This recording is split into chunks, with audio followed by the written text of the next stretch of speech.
I'm looking at this migrant crisis. Y'all fucked up down here in Texas. Oh, no, it's I'm looking at this migrant crisis, right? And the thing that I'm asking myself is this. Why would they do that? Why would they do that, right? Why would they let people literally just flood in here, right? They going up to Chicago. Chicago is at a $584 million deficit right now. They were projected before the migrant crisis started happening to be at an $85 million deficit.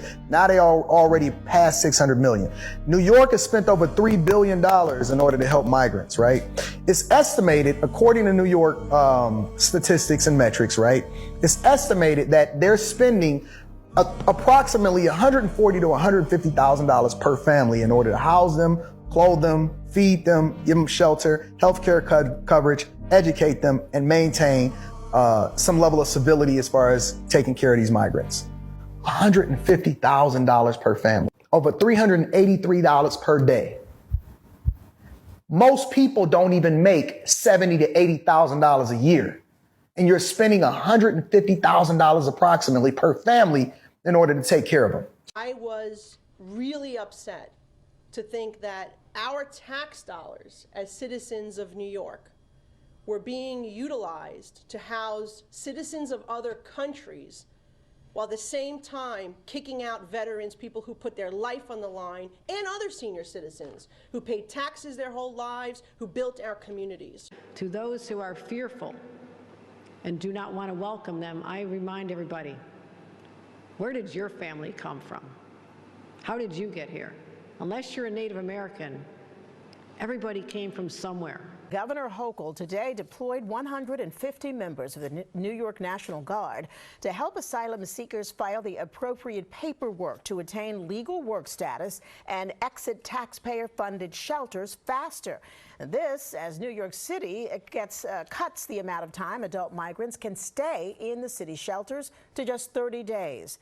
There are currently more than 61,000 asylum seekers in the city's care, down from some 72,000 just 4 months ago. The governor said that, making this deployment move to help with the migrant situation is one way to solve an issue. Now, she says that this move will hopefully get the migrants and the asylum seekers into the shelter, but also out of the shelter as soon as possible.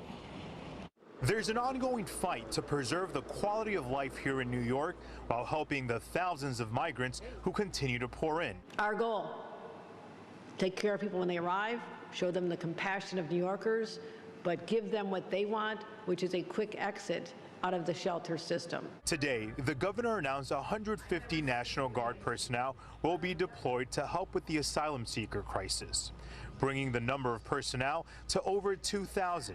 250 will be assigned to full-time case management.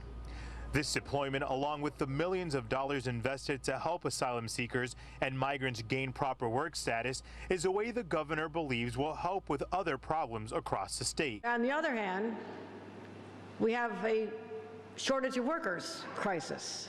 We have the need and the demand, we match them together, and that's how you take a crisis and turn it into an opportunity. On Staten Island, local officials, leaders, and veterans gathered to declare more transparency on the city's new migrant shelter. The new shelter was once the Island Shore Senior Residence. It housed veterans and senior citizens until they were forced to leave because it was being sold. I was really upset to think that our tax dollars as citizens of New York were being utilized to house citizens of other countries while at the same time kicking out veterans, people who put their life on the line, and other senior citizens who paid taxes their whole lives, who built our communities. The city now tightening how long adult migrants will be able to stay in city-run shelters to just 30 days. The governor says the solution to this ongoing crisis has many moving parts, and New Yorkers have to come together. There is an answer. To those who are fearful and do not want to welcome them, I remind everybody, where did your family come from? How did you get here? Unless you're a Native American, everybody came from somewhere.